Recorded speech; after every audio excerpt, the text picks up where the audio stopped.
Hello again and welcome to the second project in my in-depth series, and today's subject is going to be a lidded box. There are many different ways of turning a lidded box. This is just one of them, but one that I tend to prefer, and I'll be going through in real time how I approach the actual turning, what I look for in the wood, and the only thing that I will skirt over is the sanding, because people don't want to see too much sanding on video. Okay, without further ado, let's get turning this lidded box. So what I have here is a piece of cherry, nice straight grain, which is what you're looking for with a box, especially to begin with, because then you've got more chance of lining up the grain when you've made your parting mark there to separate the lid from the body to do your turning. So the straighter the grain, the easier and more likely you are to get a grain lining up nicely after you've turned it. This particular piece is a cylinder already. It's about 5 inches long, which is a bit longer than you actually need, but I think if you're doing the box for the first time or a bit less experienced, then you want a bit more wood to work with. And it's about just over 2.5 inches in diameter, so a small little trinket box.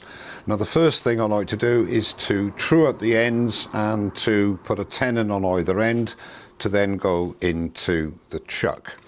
So again, like with most things, the quicker you feel happier in turning, the RPMs, the better the cut and the better the experience. So I'm just going to take a parting tool here and just square off the ends.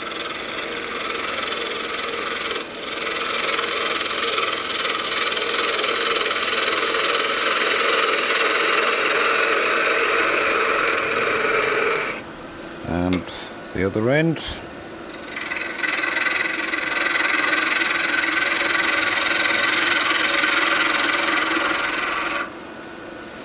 And now you want to form the tenon, and for these particular jaws it's 56mm, but I like to go about 58, and about that sort of half the width. So get your calipers. Now you can actually do it when it's running, but as again, if you're just starting, just stop the lathe and measure, and we're just on there. Just right there, and we can do the same here.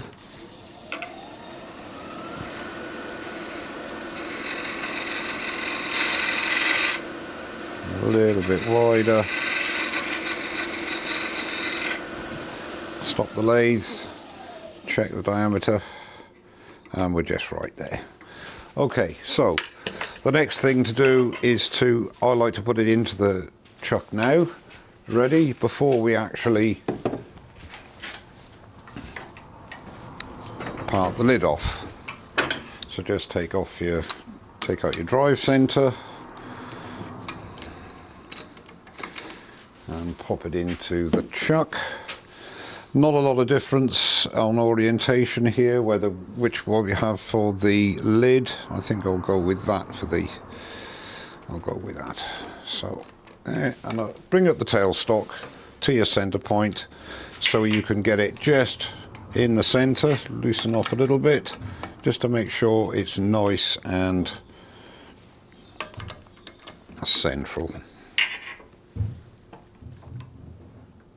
There we are, a little bit of pressure, and then you can do up your chuck and you'll find it's nice and central. There we are, absolutely perfect. Now again, this is going to be the lid, so this part here of the tenon will form part of the dome of the lid. So we're looking at approximate thirds. So I'll take a thin parting tool. If you haven't got a thin parting tool, it doesn't matter. You can use a standard size parting tool, but then it's even more important to have straight grain to do the grain match. So let's look at where we're going to be parting off and the bottom of the box. So just to give us plenty of room to do the parting off, etc., that's going to be the sort of bottom of the box that I'm looking at, to be parting off there. So we're looking at approximate thirds. So if we say here, just about there. the parting off.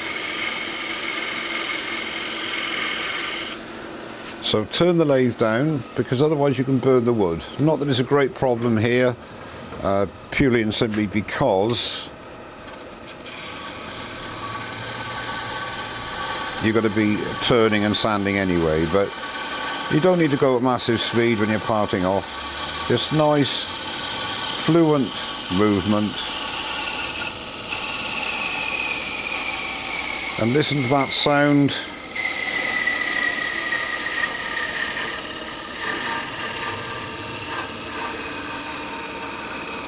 As it gets higher and higher and higher. And then you can stop the lathe and you should be able to twist it off. If not, you just take a little bit more off. There we go. So that's twisted the lid off. And as you can see here, if I go to the other camera, there's a little bit of a burn mark there, but nothing much. Not that that matters, because that's going to be turned away anyway. So I like to work on the body first. So remove the tailstock and remove the live centre to save stabbing yourself in the elbow. And the next thing I like to do is to decide where I'm going to have the tenon and where I'm going to have the mortise. Well, I tend to prefer to, if I go to the overhead now, I tend to prefer to have the mortise on the lid, bearing in mind that this is the tenon, so the mortise will be here, and then, the tenon will be here, and then a mortise in the actual body of the box, because then when you take the lid off, you haven't got the tenon sticking proud. The next thing to do is decide on the width of your box and the hole. Now the thing is, you can hollow out, obviously. One of the easiest methods is to use a Forstner bit. So I'll set the Forstner bit up now and then come back when we hollow out the middle. Now when you're measuring how deep you want to go, make sure that you allow for the point on the Forstner bit. Now I've made a mark just here, which will take me down to about that level there, which gives me more than enough room for the slight undercut, and it allows me then to just dish out that point that the Forstner, the divot if you like, that the Forstner bit will leave. Now when you're using this Forstner bit is 54 mil, so about 250, 300 RPM, and just nicely lightly go in and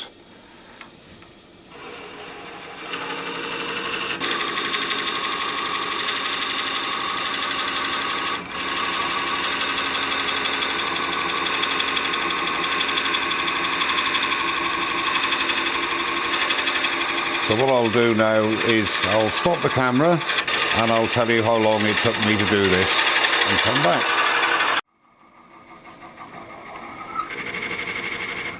So that's just got to the depth I'm looking for, and that took about 5 minutes, because that Forstner bit actually is not as sharp as it could be, so that's going to need a touch-up. But anyway, it's a 5-minute job, and you've got nice straight walls, and it has the desired effect. And just check the depth, and the depth comes down to, oh, hang on, let's try again.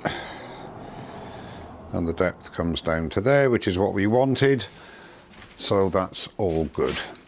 So the next thing to do now is to just tidy up the inside, and what I like to do is to finish the inside, in other words to sand it and to put your finish on. So that's what we're going to do, but we'll just tidy up first. I'll just take a little round nose scraper, it can be a negative rake if you wish, or an ordinary round nose scraper. This has got a slight negative rake on the top there. There we go. And what this does is just get rid of that hole, if you like, the Forstner bit creates, and you also get a nice dish in the bottom,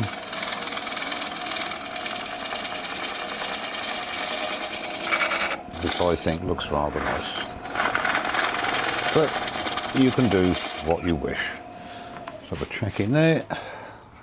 Yeah, one more little go just from the middle.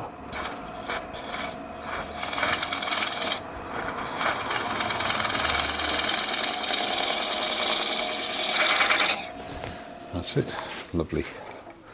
Yeah, that's got rid of it nicely, and there's a nice dish in the bottom. So now we want to just refine the sides, and there are several ways of doing that, but again, if you have got a box scraper of some sort, then you can use that just to tidy up the sides and just to make them nice and smooth.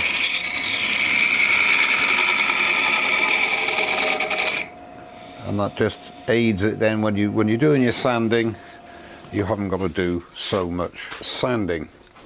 So now basically all we do is to sand the inside, and I'll be sanding on this occasion, I'll be sanding up to 240 and then using True Grit and Hampshire Sheen.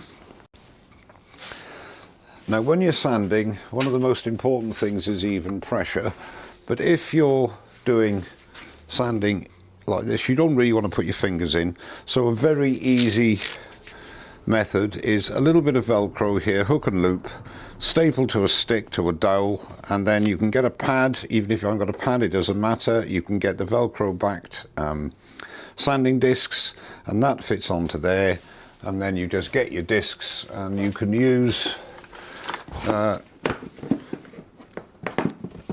them all without any problem or chance of getting your fingers caught in there.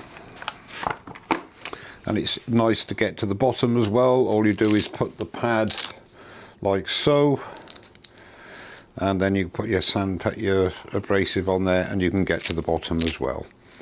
So all in all, pretty good idea. So we'll start off with 180 and just put the 180 on there. And again, normally I'd have the extraction going, but I won't do that for this.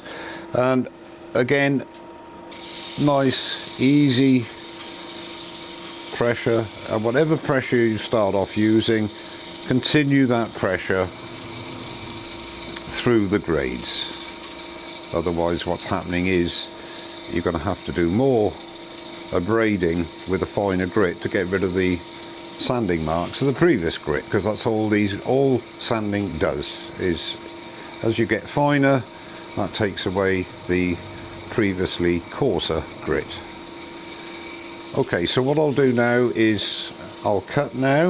This will take me, I would think, about 5 minutes.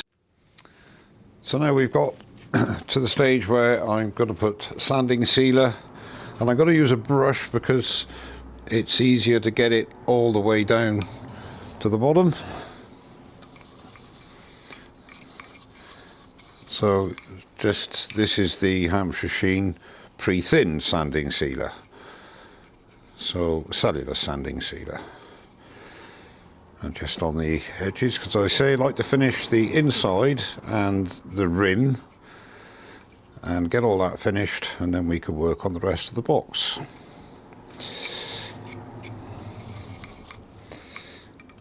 Let's give it a good coating, because what I'm going to be using now is True Grit, because I only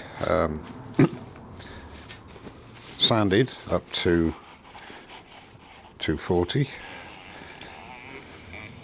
and that's the good thing with True Grit, an abrasive paste which gives you a final finish of around 1000 grit, so then it saves all that fine dust if you haven't got proper dust extraction, etc. And always with your sanding sealer, make sure you get rid of the excess, and then just allow it to go off, which will be a couple of minutes. So again, in the interest of boredom and time, I'll just let that go off, and I'll come back to you when we apply the True Grit.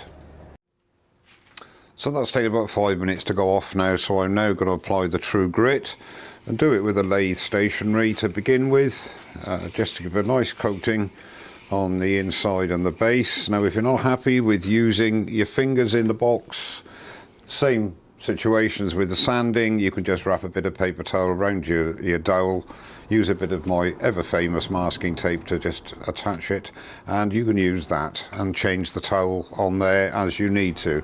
So again, starting with the lathe at about 500, start to just work the True Grit into your piece. Now the important thing with True Grit is that it does break down, and it just takes 2 or 3 minutes, maybe 4 minutes, to get all the abrasive content in there broken down, and as I say, will leave you a surface of approximately 1000 grit without the fine dust from the sanding. So just take your time, and not quite as boring as the sanding part, but the reason I'm doing this all the way through is because you need to see how it should be done. No great pressure, just let the grit do the work and the revolutions of your piece. And then take a clean part of paper towel, increase the speed a little bit up to about 700-800 RPM, and just keep moving it around, and again working with the same pressure. And if you apply the same method when applying your True Grit, and indeed your wax of finish, no massive pressure needed, and that saves any streaking and gives a nice surface. Clean piece of paper towel, and when the paper towel comes off clean, then all the excess and of the True Grit has been used. You can see there's very little on the paper towel now. Another clean bit. Even if there's only a slight bit, just go back with a clean piece, clean area of your towel to make sure it's completely gone.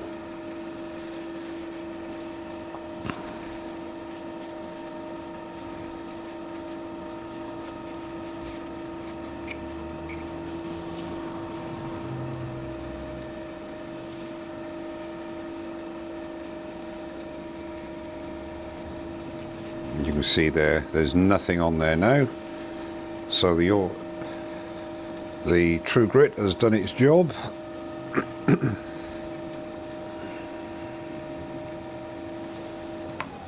And just feel it, make sure it's not tacky, so they can accept your wax of choice. Now in this case I'm going to be using Hammer's Sheen High Gloss, and that's just my preference. You can use any finishing wax that you prefer, and again you can do the same situation. You can use your dowel with paper towel attached to it if you so wish.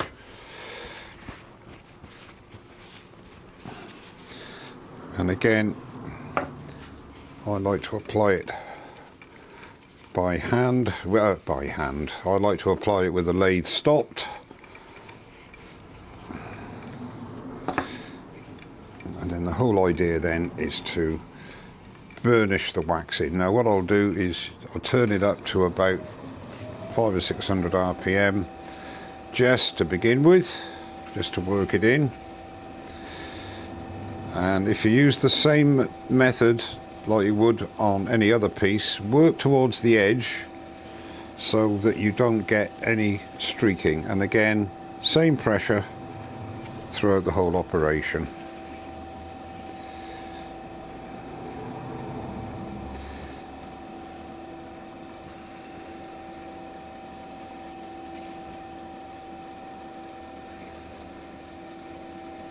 Okay, now again, because of the ambient temperature and the humidity in the workshop, it's going to take a little bit of time, bit extra time if you like, to go off, because you want it to be at least 4 or 5 minutes in my opinion, and in this case it'll most probably be about 7 or 8 minutes because of the, as I say, the workshop temperatures. So I'll come back and then we'll do the final buffing, and then the inside of the box will be finished.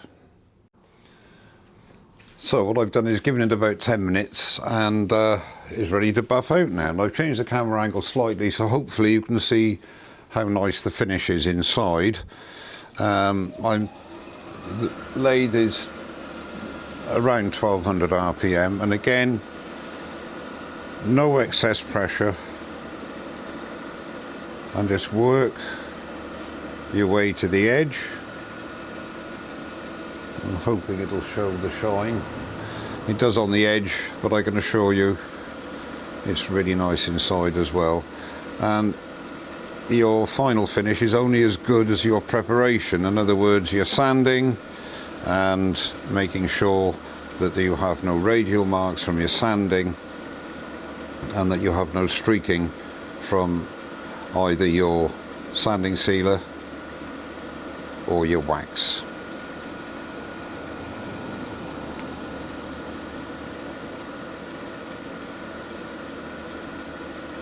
And I will say again, you can use your dowel with some paper towel attached to the end if you so wish.